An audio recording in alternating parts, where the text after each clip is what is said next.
El Cezire İsrail kaynakları şöyle denmiş. Gazze şeridinin kuzeyindeki bir pusuda 5 asker öldü, 10'dan fazla kişi yaralandı. Yine İsrail kaynaklı haber sitelerinden gelen bilgilerden birini daha paylaşacağım. Netanyahu Başkan Trump'la yapacağı görüşme öncesinde Gazze'deki güvenlik olayının ayrıntıları hakkında bilgilendirildi. Şimdi tam da altta yazıyor aslında, yani bakın biz ateşkesi konuşuyoruz. Hani hep böyle şeyden bahsediyorum, belki aynı şeyleri söylüyormuş gibi hissedebilirsiniz. Çünkü bu cümleyi kurarken ben de bu yanılgıya düşüyorum. Ama yaşadığımız şey bu. O yüzden belki de cümlelerimiz tekrara düşüyor. Hep yapılan şey buydu. Yani bir ateşkesten bahsedildi, bir insani aradan bahsedildi. Bu savaşın bitmesine sanki ABD ve İsrail gayret gösteriyormuşçasına lanse edildi. Rehineleri istedik, vermediler. Şartlarımızı kabul etmediler dediler ve o savaş için meşru bir alan oluşturmaya gayret gösterdiler. Aylardır yaptıkları da zaten buydu. Şimdi şunu diyebilir mi Zeynep Hocam? Bakın biz sizinle görüşmeye geldik. Gidip Hamas'la işte hafta sonu bitirecektik bu meseleyi, bu savaşı sonlandıracaktık. Gayret gösteriyoruz, tek taraflı gayret gösteriyoruz. İstediğimiz sadece rehinelerimizi alabilmek diyecek. Ama bakın Hamas pusu kurdu. Bizim de 5 askerimiz öldü, yaralımız var.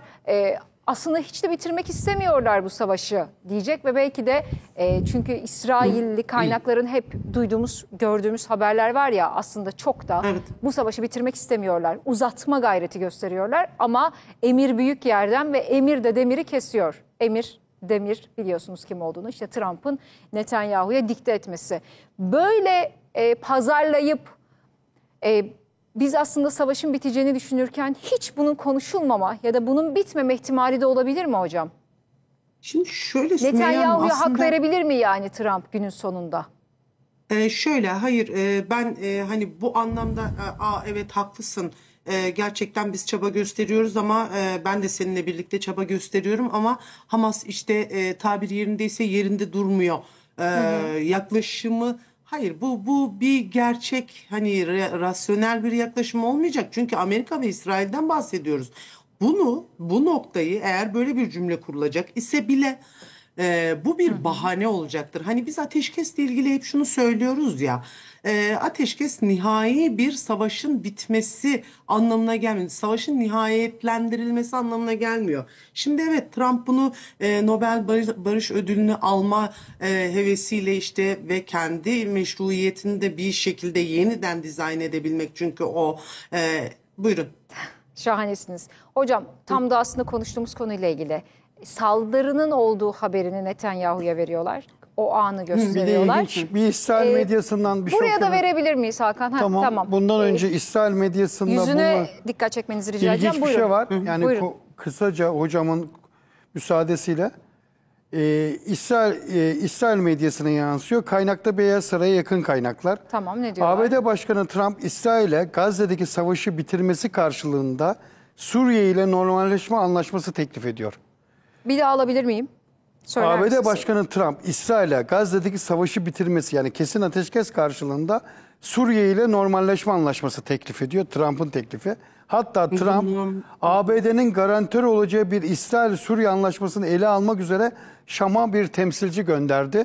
Bu İsrail medyasının iddiası. Bakın. Gazze'ye karşı Suriye gibi. Evet, ama ne zaman bu haberi yapıyorlar? Netanyahu Beyaz Saray'dayken yapıyorlar. Evet. Şu anda da yeni düşen bir haber. Buyurun hocam. Hocam buyurun. Hem ortadaki belki fotoğrafı yorumlamak istersiniz. O an öğrendiğini anlıyoruz. Ya da böyle paylaşılıyor, evet, ama öyle bilmiyoruz tabii. Buyurun hocam. Ben o an şimdi gerçekten belki hani bu İsrail ve Amerika söz konusu olduğunda bir kere hep söylüyoruz bunu. Bir güvensizlik ortamı mutlaka ama mutlaka var. Bu uluslararası sistemde, uluslararası siyasetin içerisinde de güvensizlik mutlaka yaratılıyor. İsrail ve Amerika tarafından yaratılıyor.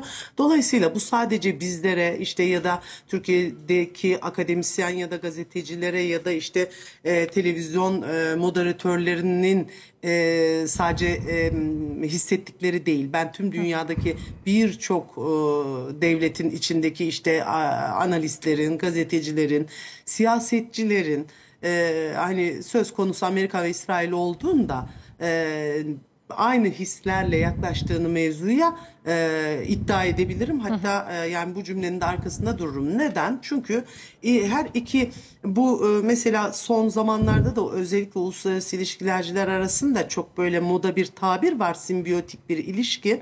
Simbiyotik demek yani birlikte yaşama. Aslında bu amiplerde vesaire tek hücreli canlılarda vesaire olur. Bilmiyordum hocam, öğrenmiş Dolayısıyla oldum. bitkilerde falan olur. Yani aslında biyolojik bir kavram.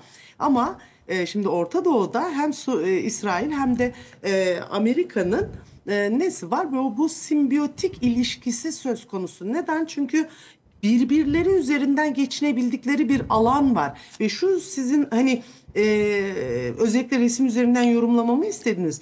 Dolayısıyla ben şu resime baktığımda işte ya ilk defa öğrenmiş bir Netanyahu suratı görmüyorum. Bu olamaz Çünkü mı? bu da çok böyle hani güven veren bir şey değil ya da böyle bir imaj Bacak bacak yaratmıyor. üstüne atmış, 5 askerin Evet, öldüğünü yani bu haber kadar alan rahat- bir lider, bir başbakanın görüntüsü. Evet, Yani bu gerçekçi kadar rahat gelmiyor. olmaması, değil mi? Yani daha üzgün mesela olması, aksine işte böyle gergin, sinirli ama bir o kadar da Ya ben da kendimden ya da eminim. istediğini aldın pozu mu? Tabii ki, tabii ki değil mi? istediğini aldı ve onu yani Beyaz Saray'da özellikle bu haberi almış olması gerçekten Tesadüfi mesela mi hocam yani? şunu ya Değil mi? değil, şunu yaratmaya gayret ediyor. Evet ben buraya geldim ama bak benim askerlerimi Hamas işte katletti. Ben bunu öğrendim ve yine dimdik duruyorum. Görüşmeme devam ediyorum.